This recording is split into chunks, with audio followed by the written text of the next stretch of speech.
Welcome to Satludge TV News. You're watching the News Hour with Angus Scott in London. It's Friday, the 12th of May. These are the main headlines from around the world. Israel and Gaza trade heavy fire for a third day as the international community call for calm. The UK is to send cutting-edge cruise missiles to Ukraine as Zelensky delays his expected offensive. Sudan's warring factions agree to respect humanitarian principles as vicious fighting rages across Khartoum. Macron calls for a pause in environmental regulations in the EU as he realises the cost to France's growth. And the YouTuber who deliberately crashed his plane on camera faces 20 years in prison.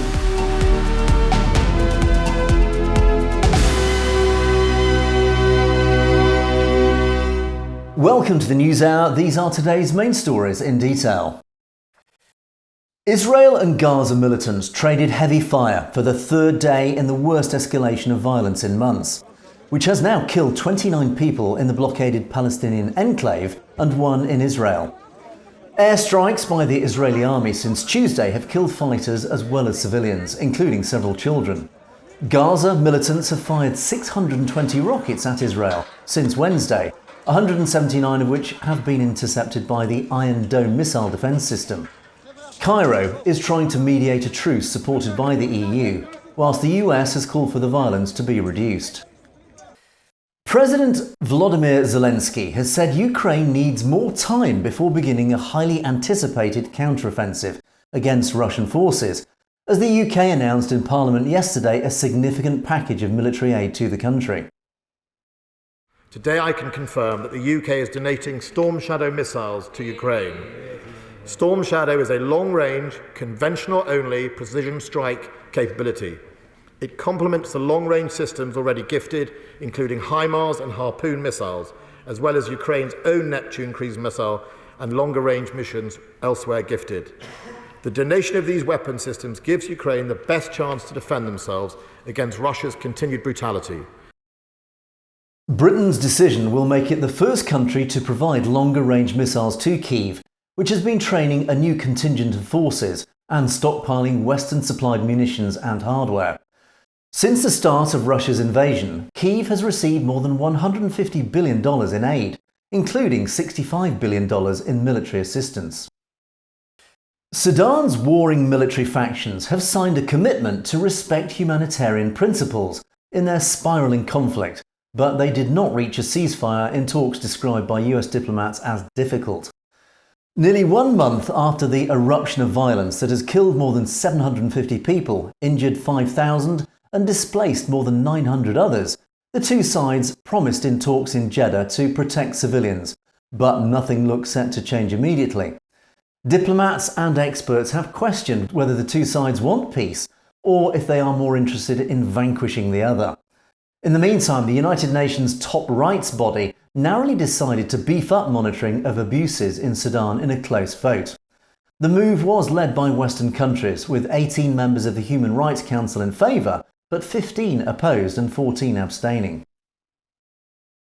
US National Security Advisor Jake Sullivan and top Chinese diplomat Wang Yi met in Vienna this week as the two powers seek to maintain communication amid soaring tensions, especially over Taiwan. The two held 8 hours of talks, ending an unofficial pause in high-level contacts since the US shot down a Chinese surveillance balloon that had travelled across the country in January and February. The meeting, described as candid, substantive and constructive, covered topics including the Russian invasion of Ukraine and Taiwan, two of the most sensitive subjects in the frosty relationship between the world's top two economies. Armenia and Azerbaijan have blamed each other for a deadly exchange of fire along their border, which threatened to derail momentum to resolve a long-running dispute days ahead of EU-led peace talks. The clash left 1 person dead and injured 4, the latest flare-up in a decades-long dispute over the Nagorno-Karabakh region. The two countries have gone to war twice over disputed territories, mainly the Nagorno-Karabakh, a majority Armenian region inside Azerbaijan, which has close ties with Turkey. Tens of thousands of people have been killed in 2 wars over the region. Chile's far-right Republican Party has taken 23 of 51 seats on the ruling council in last Sunday's election that will design a new framework for the country's future. Led by conservative lawyer José Antonio Cast, the council will rewrite the country's dictatorship-era constitution. In 2021, Chileans elected a majority left-leaning body to write a new constitution, but the tide turned last year when more than 61% of voters rejected a draft that would have made Chile one of the most progressive countries in Latin America. Although the far right still remain a minority in the Chilean parliament, they do now hold significant sway in shaping Chile's new identity. French President Emmanuel Macron has urged the EU to pause imposing environmental regulations, saying Europe had already done far more than other industrial powers. Macron made the comments as he unveiled his cherished plan for the reindustrialisation of France, and has repeatedly expressed alarm over what Paris sees as the protectionist policies of President Joe Biden's US administration to support industry and the energy transition. He has urged Europe to defend itself against this competition, as well as against the rising power of China. Zambian President Hakainde Hichilema has said his country needs to forge more diverse economic partnerships worldwide to extract itself from a debt burden he described as a python around the country's neck. In 2020, Zambia became the first on the continent to default on its $17.3 billion debt since the start of the COVID pandemic. China has invested nearly $7 billion in the country, where more than 60% of its 20 million people live in poverty. And Hichilema is now looking to Europe and the US to forge new partnerships. Salvadoran President Nayib Bukele has claimed the country, known for its sky-high levels of violence, has accumulated 365 days without murders since he took office in 2019. Just over a year ago, Bukele declared a war on organised criminal gangs and declared a state of emergency that allowed police to round up more than 68,000 suspected gang members without a warrant. In February, Bukele unveiled the largest prison in the Americas, which has been criticised for its harsh conditions and overcrowding.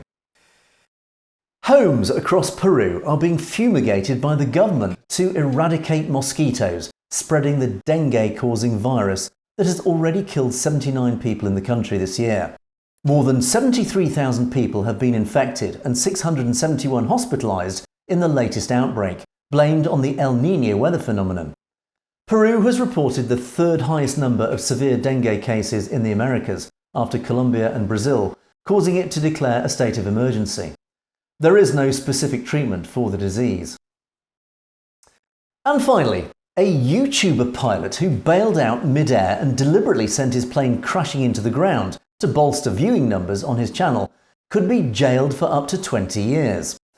In a video seen by nearly 3 million people and entitled "I Crash My Airplane," Trevor Jacob appears to experience engine trouble while flying over Southern California in November 2021.